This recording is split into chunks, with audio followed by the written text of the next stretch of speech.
Right. Now over here, yesterday I made these many tests. Okay, you can put these tests in a batch and batch run them as well. I can run them individually. I can open each of the tests and click on the run button and run them. Okay, but if I want to run them together, I will have to put them in a single file known as testng.xml. You select the test cases, right click on them. You will see the option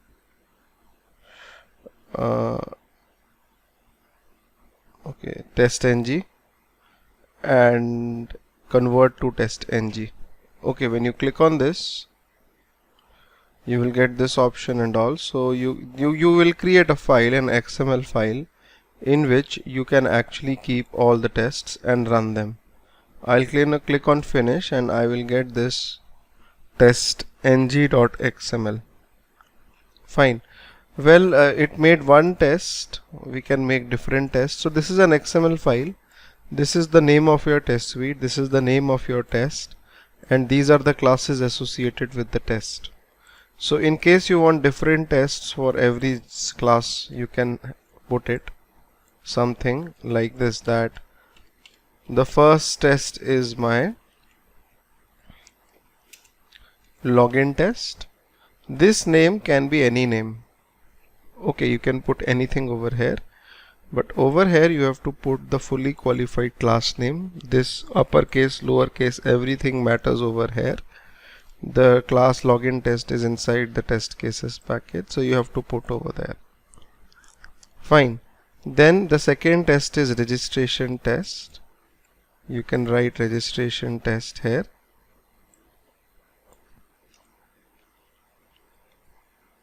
Okay, something like this for every test you can do.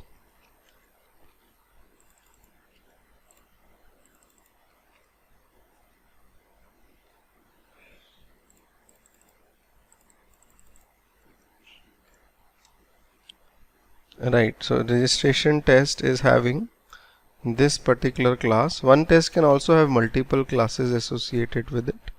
We will see that soon. Okay, so in this configuration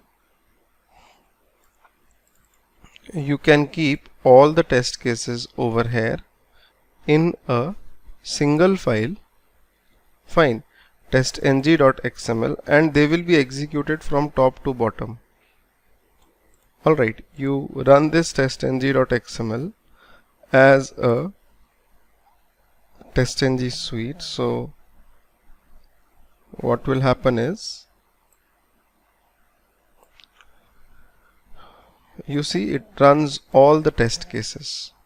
In the results of running you will be able to see as well. So you have total 9 test cases. There are 5 passes, there is 1 failure, and 3 of them have been skipped. Okay, you will see the output in console as well. So you can simply right click and run this as a testng test. Fine. Okay, anybody with any questions you can ask me. Right, now the thing is, you generally yeah. In real-time scenario, in what situations we use batch test case running, and what scenarios we use individual way? Every time we run them in batch only. Every time we run in Yeah, batch only, not in individual. sometimes if you just want to run one test case, you can open and run it.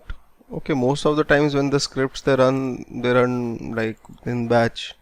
All the test cases they start off. Okay. Okay, suppose is it possible to give me an example, saying like taking any banking application, high level? Look, if you have done manual test cases, then what you do, the requirement comes up to execute say 10 test cases. You test them manually, right? So say same ways over here, the requirement comes up that fine, go and execute these test cases. So you just make the XML file and you execute them. As a batch testing? Yeah. In batch means run them together. That is one after one test case, the other will run, and we'll have the reports generated in the end. Okay.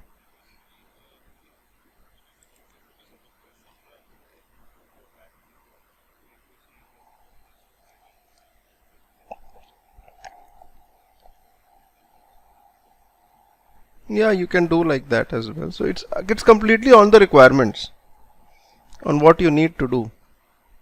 Okay, what all tests you want to run and all. So it's something like that.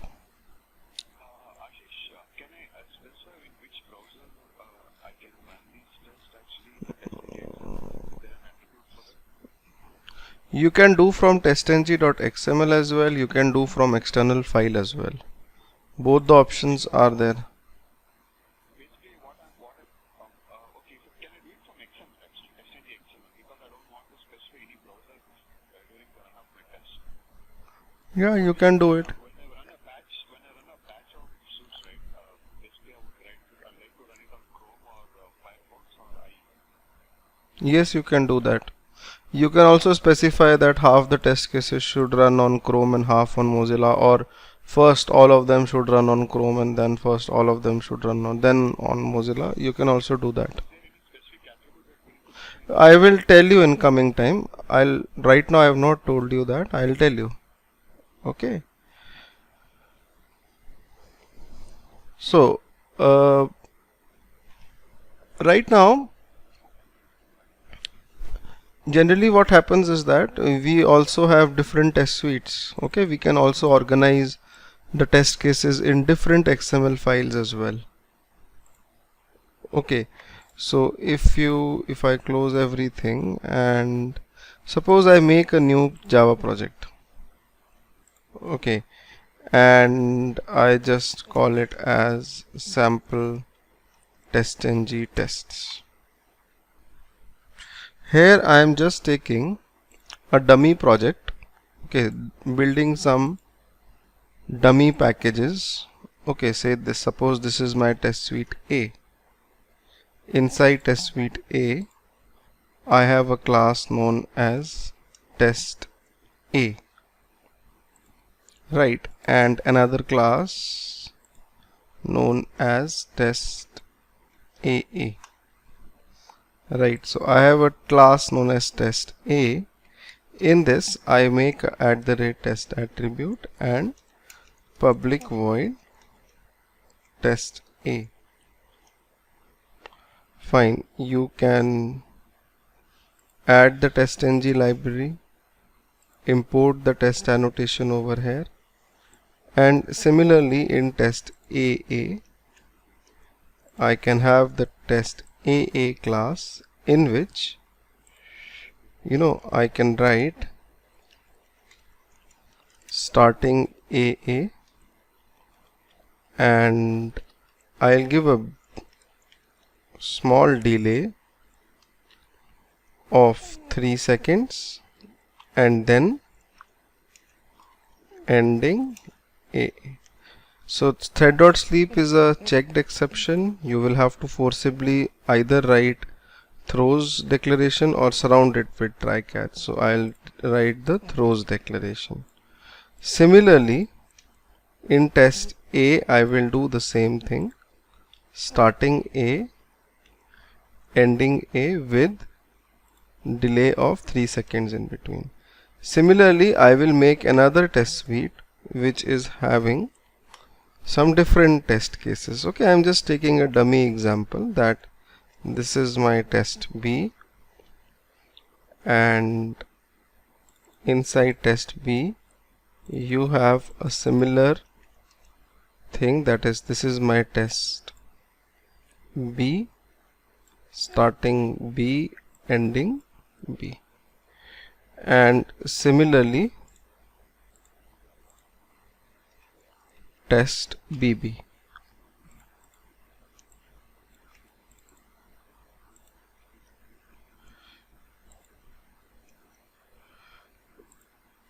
Okay, right, and then I have a new test suite which is test suite C, right, and I create a new class known as test C.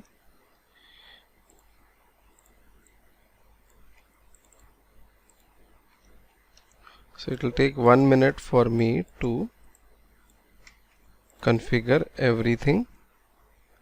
Right, so I'll have 3 test suites. Okay, each test suite I am just keeping 2 functions, sorry, 2 test cases. So what I can do is that I can have a different XML file for each of these test suites. Okay, I can have a different XML file. So generally what you can do is that test A and test AA, you can create a new XML, or you can create you can convert to testng. Instead of writing testng.xml, you can just write, this will be like test suite a.xml. So this will be formed with these 2 tests. Okay, I can keep these 2 tests separately. Okay, remove this thread count, it's not needed right now. So this is my test A, and after that I have my test AA. This name, as I told you, could be any name, but this name should be a fully qualified name. Alright, then if you select both of these, you can again convert to testng. You can write test suite b.xml, and just a minute, the same story will repeat over here. So this project I am going to use till the end now. Okay, I am going to add a lot of things inside it. Fine. And similarly test suite C.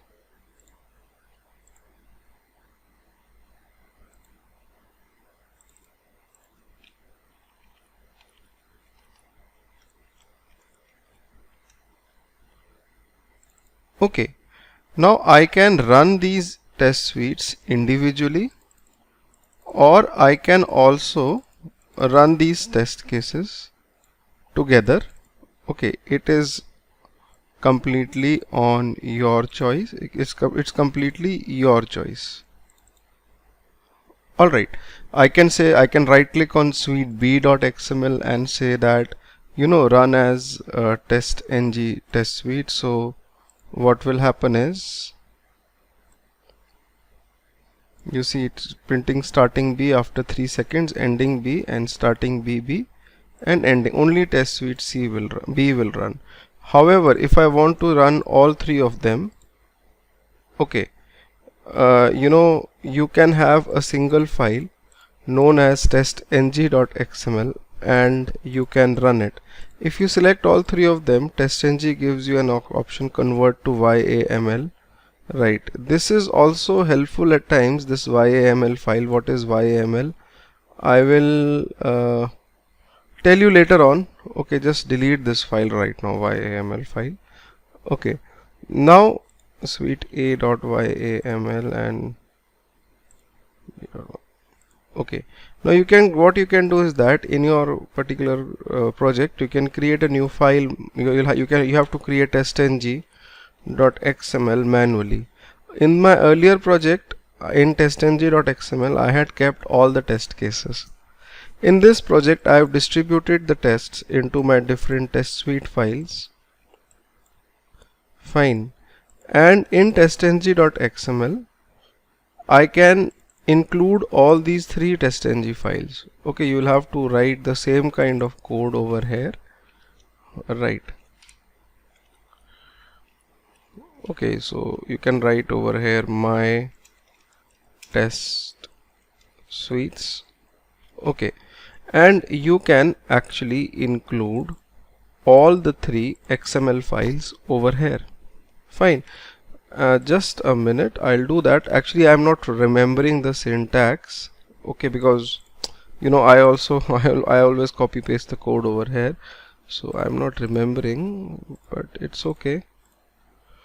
Right, I'll take the syntax from somewhere else. So using these XMLs you can do lot of things. You can even parallelly run the tests and all. You just have to do configurations. Using these XMLs you can set some variables in the XMLs which you can pass over to the tests as well. Okay, so there are lots of configurations which can be done with these XML files, right? For example, over here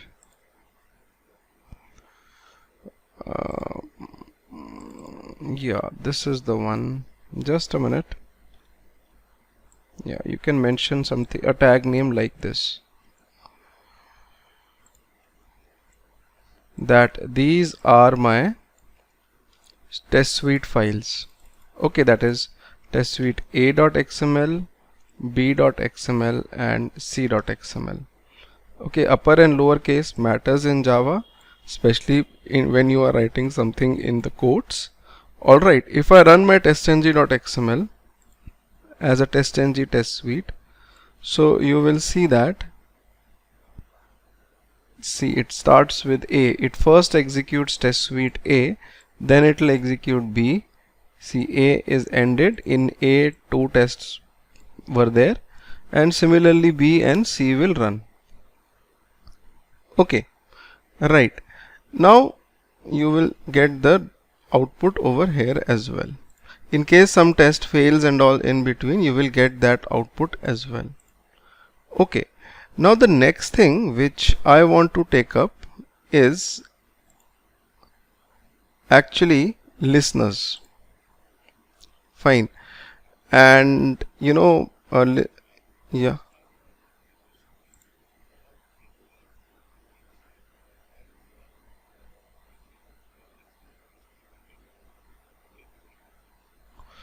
Yes, XML is all about configuration only. Whatever configuration you want, you can make an XML for that configuration.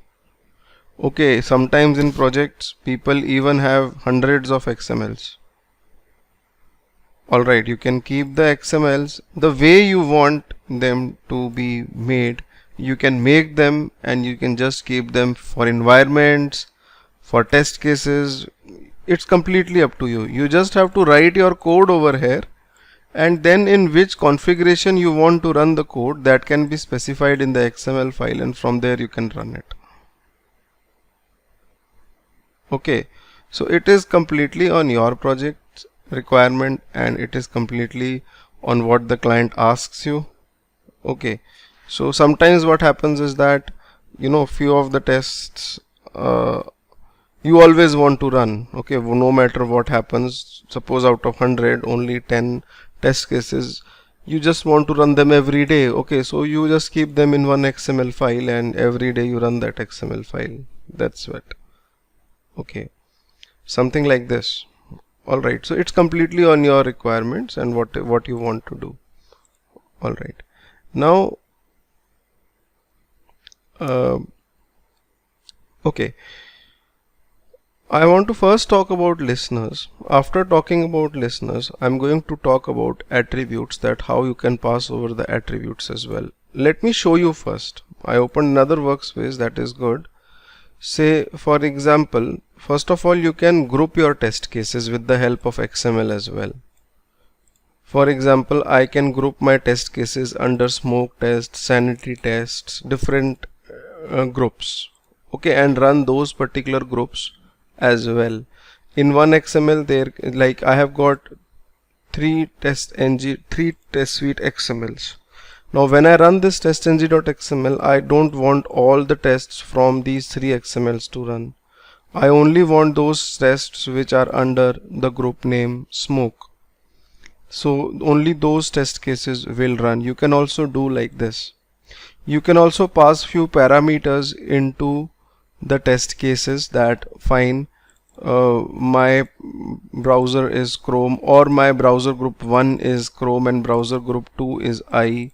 Those test cases which belong to browser group 1 will run on Chrome, and those test cases which belong to browser group 2 will run on IE. Okay, so there are different, or sometimes you want that fine, first the test cases should run on Chrome and then after that the test cases should run on Mozilla. You can also configure that. Okay, so that's what the next thing I am coming over to, and importantly listeners as well.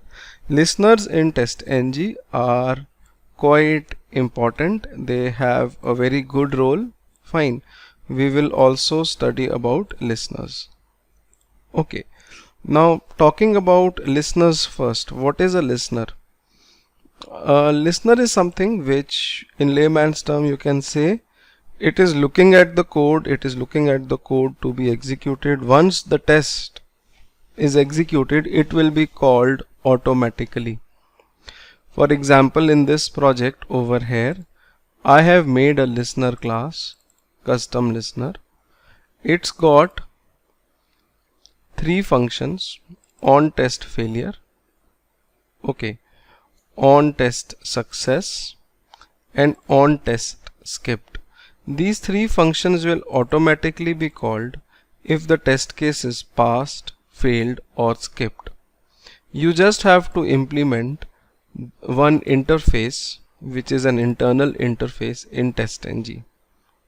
Okay, let me tell you in a very clear manner. Fine, let me tell you. We will build our own listener. Okay, in the source folder over here, I will make a new package known as listener. Okay, and I will make a new class known as, say, my listener.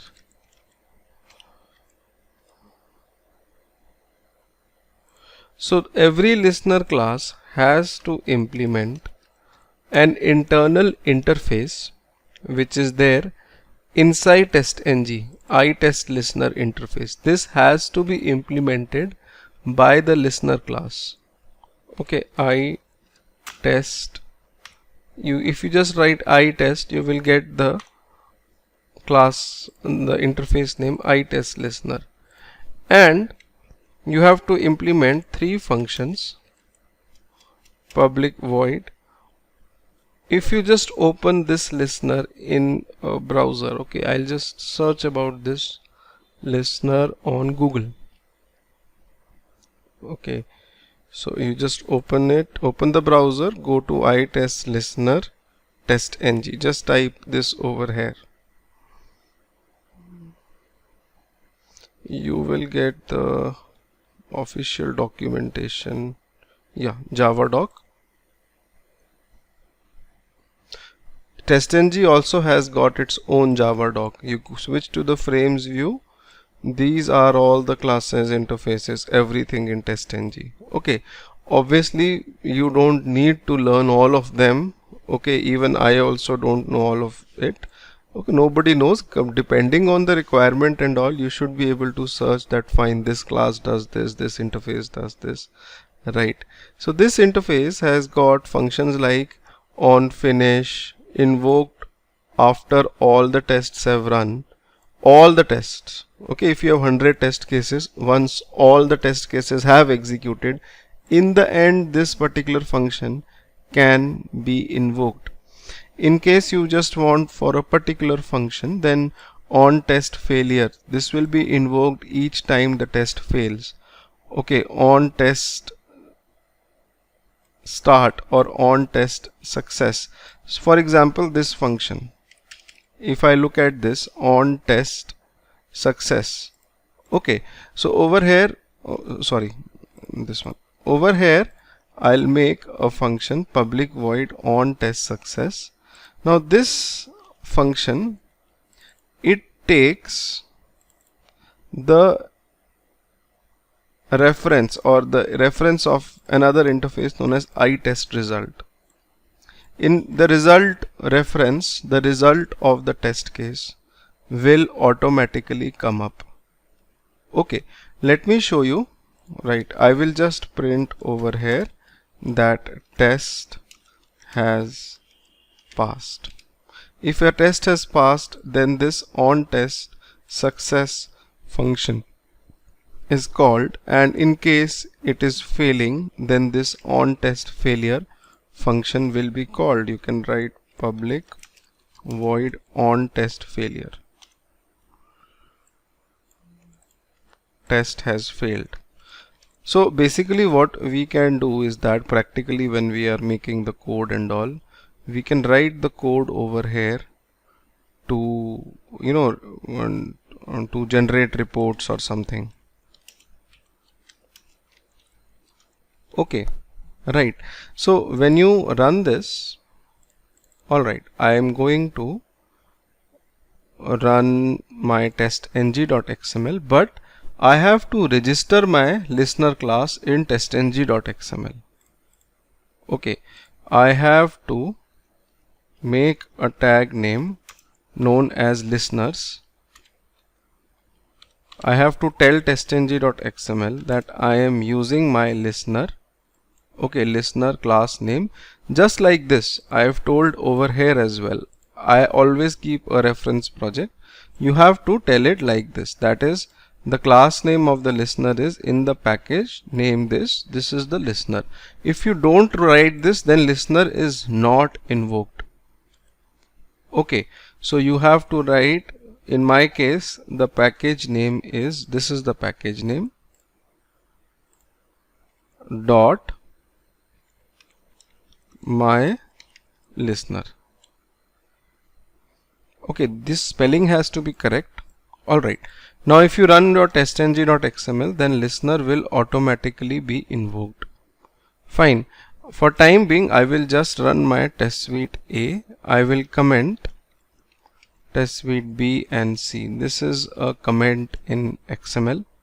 Fine, starting with this sign, ending with this. Right. So if I run it, right click, run as testng test suite. So you will see that in the output, see, test has passed, starting A, ending A, starting AA, ending AA. It's printing test has passed. So that means the control is coming over to the listener. Fine. And if the control is coming, then you can do a lot of things inside the listener. Even if the test had failed, if even in test A I would had written say assert.fail some failure. So I'm using a hard assertion over here, not soft assertion, reporting a single error over here. Okay, and if I go to testng.xml and run testng.xml, so now you will see that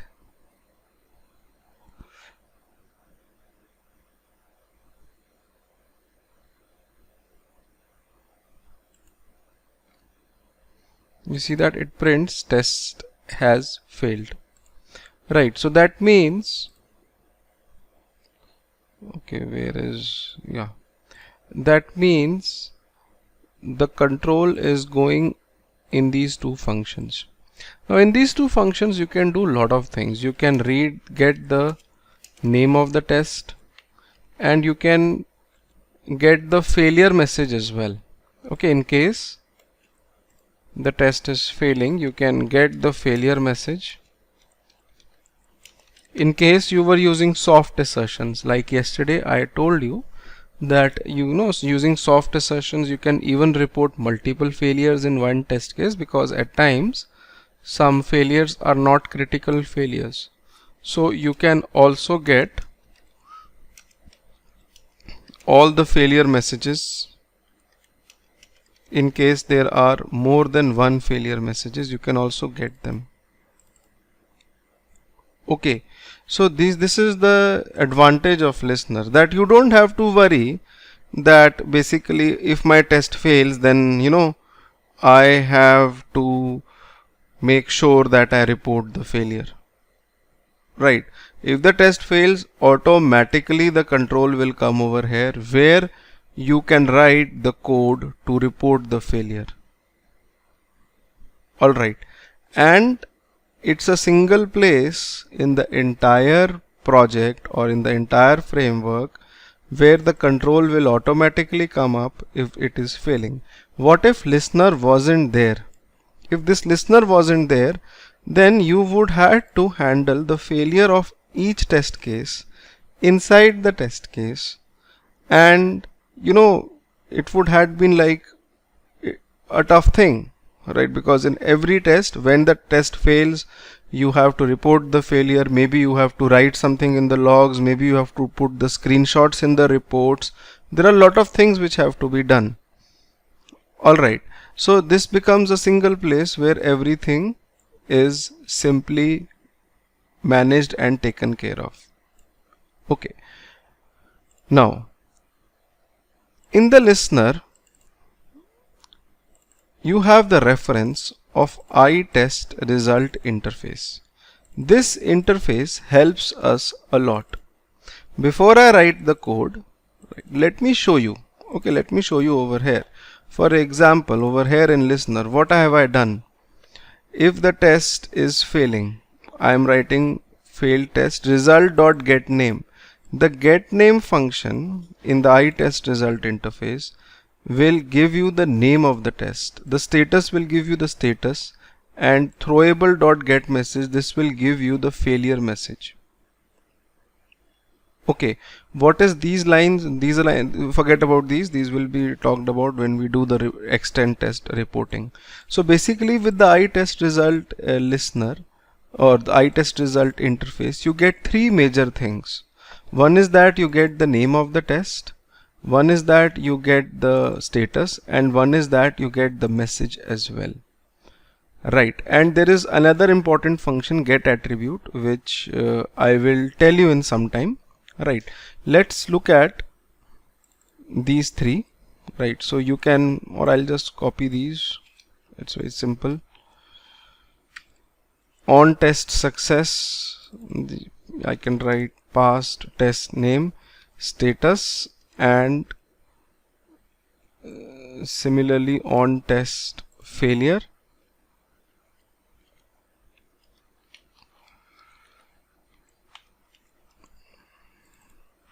Failed test name, this is the status, and this will be the error message. Error message is not required in case of success. And similarly you have one more function in the interface which is skipped. If a test case is skipped, then this function is called. Okay, I will also implement this one.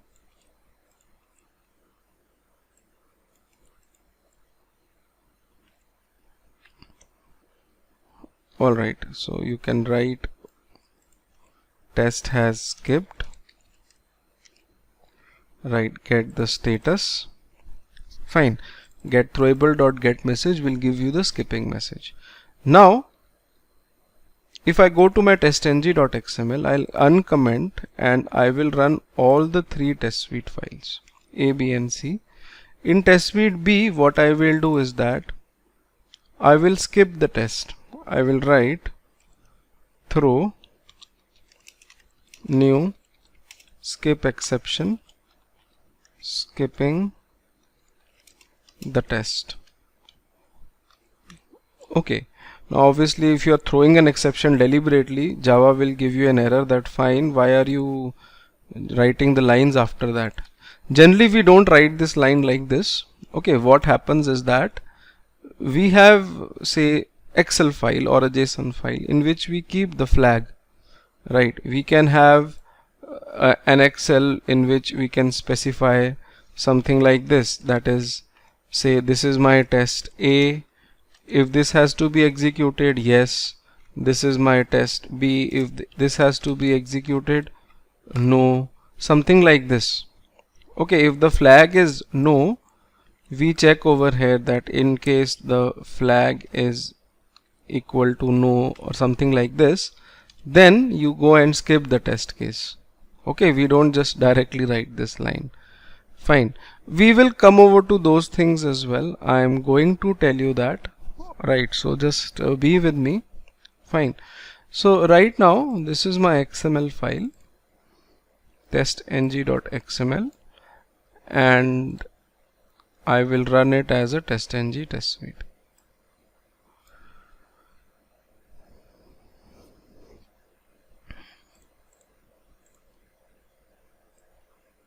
So you will see that, see, for every test it executes, for example test A, B and C, in the output you can see test has failed. The failed test name is test A. Okay, it will give you the method name for the corresponding test case, test A, and the status which we had set, result.to means it has actually failed. If you get the test status 1, that means it has passed. For example, test AA was passing and the name of the test was test AA. Right. Similarly for test B, it was skipping. Right. The test skipping status is 3. So 1 is passed, 2 is failed, and 3 status means skipped. There is internal status in testng. Okay, this is what it is. And in case of a failure, right, for example test A was failing, it will print the failure message as well. Whatever failure reason you were giving inside the test, right, this failure reason you can print or retrieve in the listener as well. Fine, with this command, result.getThrowable.getMessage. And the same failure you can put in your HTML reports as well. When we will be generating the reports over here, we will be putting the same failure message in the reports. So the failure message is propagated from the test case into the listener, and then into the reports you can put it. Alright, now out here, in case the test is skipped,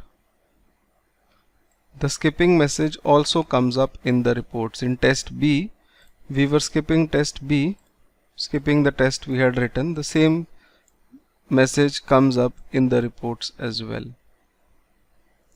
Alright, in the listener as well, basically. Okay, so listen. Why we are seeing the other message system in test B message? Which one? Starting BB and ending BB. This is for the other test case. This is for the BB test case. Okay, B and BB are different. Okay, so the test B is this much. Alright, now listener, one thing, be careful. If I am running testng.xml, then listener will execute. If you run every test individually, then listener will not work. Okay, because listener is implemented inside testng.xml. People generally, they do this mistake that they think that fine, I will just run test B, it will skip and the control will go in the listener. It will not go. Okay, this will simply run test B, it will skip, and you will see the normal test. The control never went inside the listener. If you want to make the code run with listener, then you have to run as per testng.xml. Okay, there is you have to be careful about this. Now one more thing, you can pass some variable from your test case to the listener as well. Okay, apart from some failure message or apart from some skipping message, you can also pass other messages from your test case into the listener. The listener accepts the reference of internal interface iTestResult. Okay, Now I had told you yesterday that this is the test.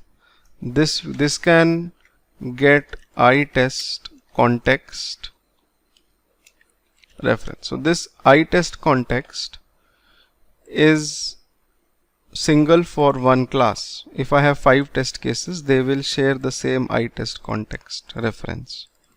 Okay, I will write over here context dot get. There are lot of functions. Okay, you see, alright, even I don't remember all of them, and I'm not also having information about all of them, right? But based on the requirements and based on what I want, I can use them, right? Over here we can set some variable in context. With the help of context, I can set some variable which I can retrieve in the listener, in the result. Over here, if I write result dot, again in result you have got this. TestNG is very rich. Okay, you can get the test context in the result, get the test context, and in my test suite I have the test context available with me over here. It is automatically passed over inside the test. So in the context, if I set a variable, I write con dot set attribute. Fine. I can write something like say booking number and something like this. And if I want to retrieve this booking number in my listener, I can write result get the context, and from the context get the attribute booking number, this one. So this will give you booking number.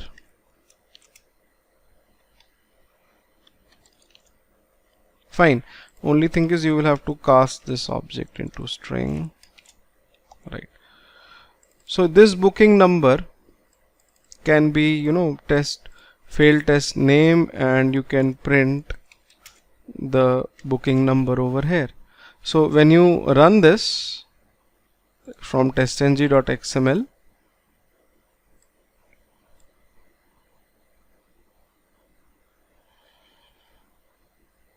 you see that this prints the booking number, which was actually set up in the test case. And if you want to print this booking number in the reports, you can print it that fine, for this booking number the test failed. Okay, so you can set some attributes in your test context, and you can send those attributes in your listener as well. So this is actually a framework. TestNG is also a framework. Basically what a framework means is that somebody has given you a certain ground, a pre-made set of features which you can actually use, rather than starting off from the very beginning and writing all by yourself, right? So you have two choices with you.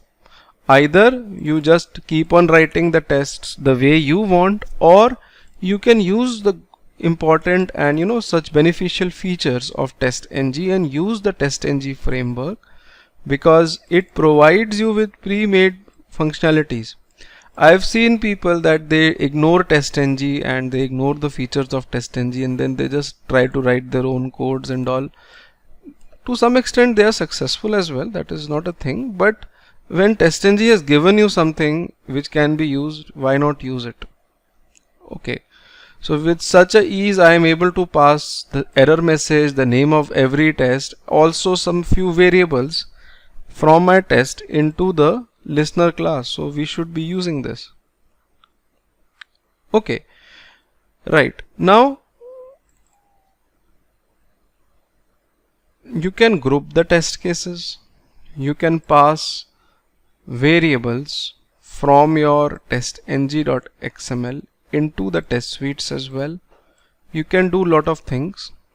Okay, and it is completely your choice. Like for example, I'll tell you this project. I pass the browser name as a parameter, and this browser name will be sent to all the test cases that the browser has to be Chrome. It is not necessary that you pass it from testng.xml only. There is no hard and fast rule. I know 5 other ways also through which you can send the information in the test. In the end, the information has to be in the test. You can keep this browser name in some external file as well, and test can read that external file as well. That fine, the browser on which I want to execute is Chrome. Okay, it is completely your choice, but testng gives you a feature. Fine. Alright, so what I'll do is I'll stop here. Okay, I don't want to go into grouping and parameter passing today. Right, we'll do it in the next class. Fine. And I hope this is fine with you. Right, I'll upload the videos. If you have any questions, you can ask me.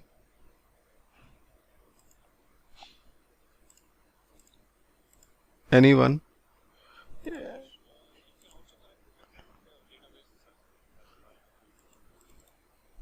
That we can do anything, right? Connecting to database, web service, anything. Is just a Java code which you have to write. That's it.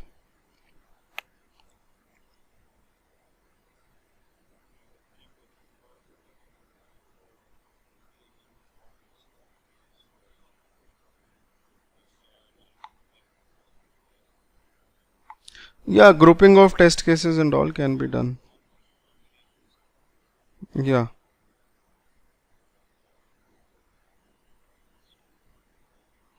Okay, so fine. Just practice this. I'm going to add this video and yesterday's video in your batch